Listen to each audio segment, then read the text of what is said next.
No es un secreto que Shrek 3 no fue bien recibida tanto por fans como por crítica, y es que esta película marca el inicio del fin de una era para DreamWorks, una era donde el estudio parecía enfocarse más en la cantidad de proyectos que en la calidad, intentando casi siempre repetir el éxito de Shrek 1 y Shrek 2, con la misma premisa de los inadaptados que salvan el día que tanto distingue al estudio, pero sin detenerse a pensar en lo que hacía grandes a sus éxitos anteriores.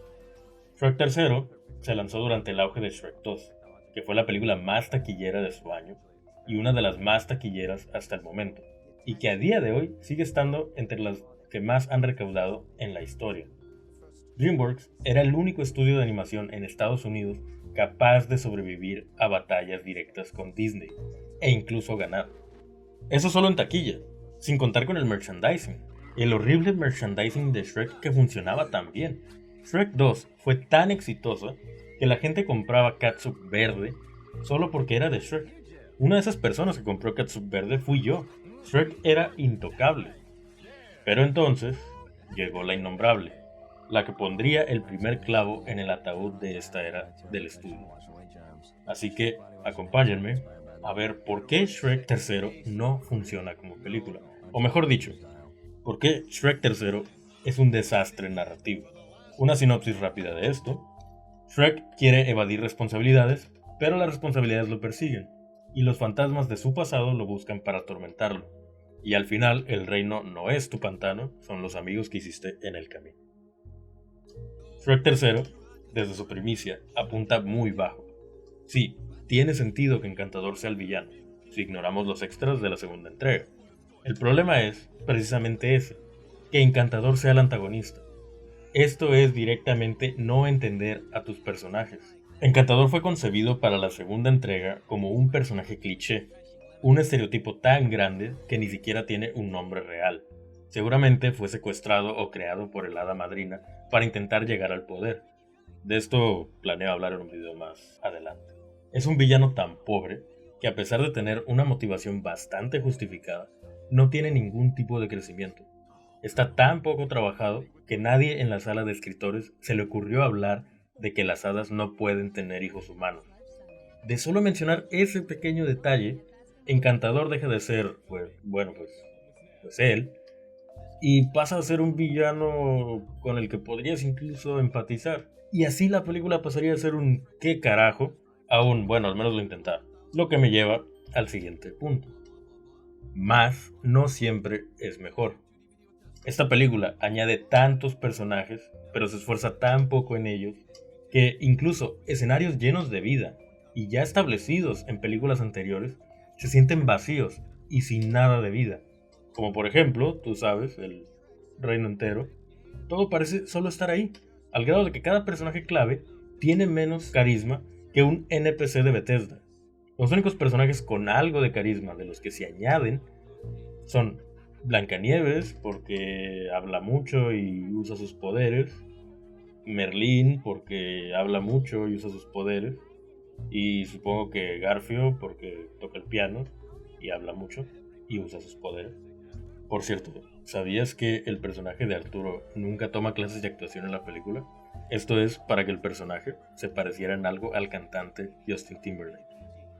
De verdad, por más bueno que sea el doblaje en esta película, ni siquiera Alfonso Obregón, la voz tan icónica de Shrek, se salva de los pésimos diálogos que tiene que interpretar.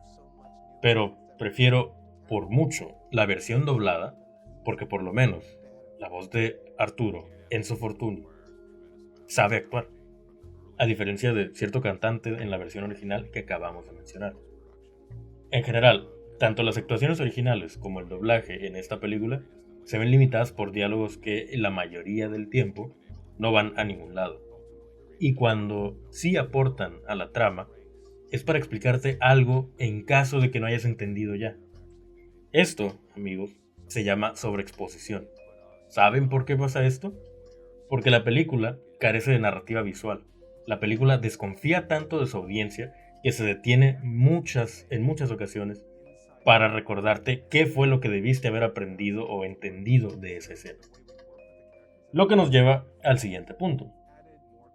Esta película está tan mal dirigida que me hace pensar que El gato con botas, dirigida por Chris Miller también, fue hecha por accidente.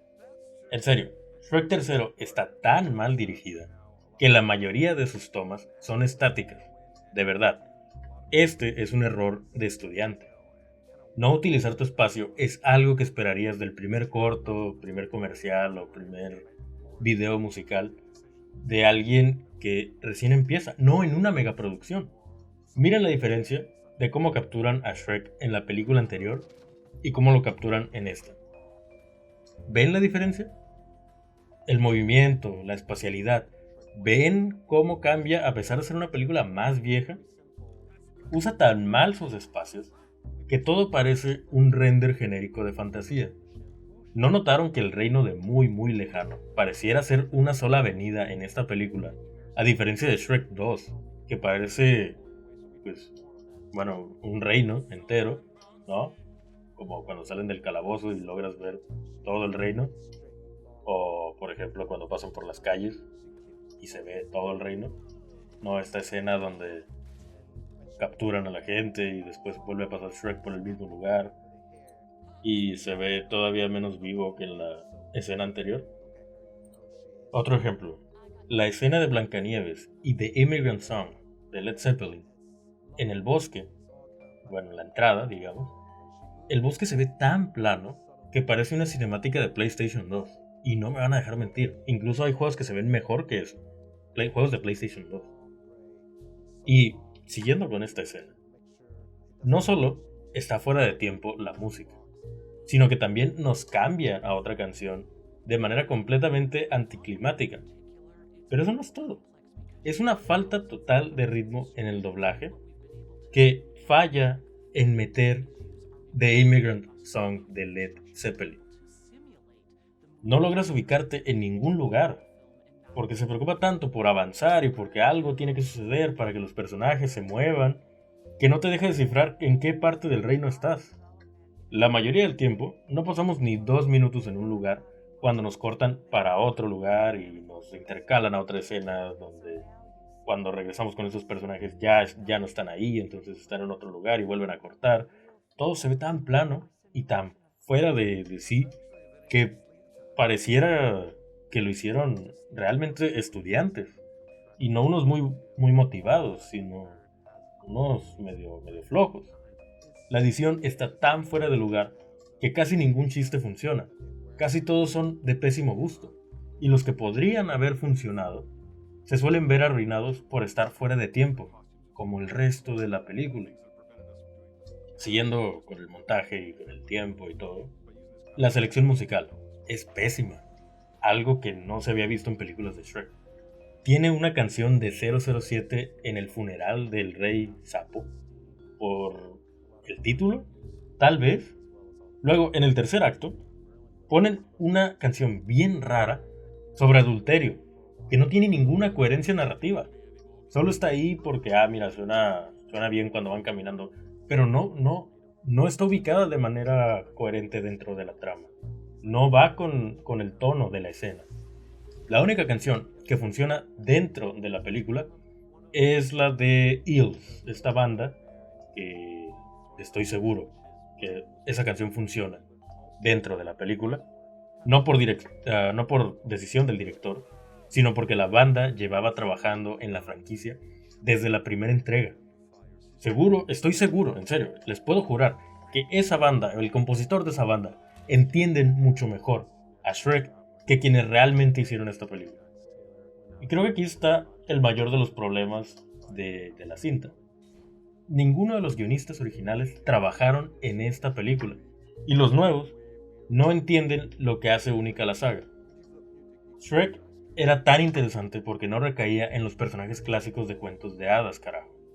Recuerdo que de niño la mayoría no sabíamos de qué cuento era cada personaje, ni siquiera el protagonista. Pero en esta película parece que solo quiere meter a los personajes más populares de las películas animadas de Disney. Digo, el Rey Arturo, Blancanieves, La Cenicienta, Rapunzel, Merlín, etc.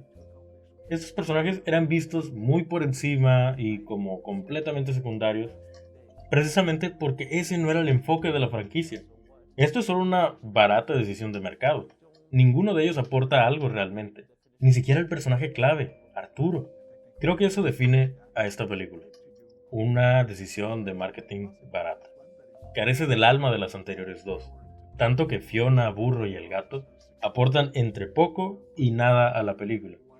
El cambio de cuerpo entre Burro y gato está ahí porque algo mágico y gracioso debe de pasar. Digo, el cambio de apariencia en la anterior película tenía una razón narrativa para estar ahí. Estaba justificado dentro de la película. Esto es solamente por meter un chiste y ese chiste lleve a otro chiste, pero no hay una razón de ser.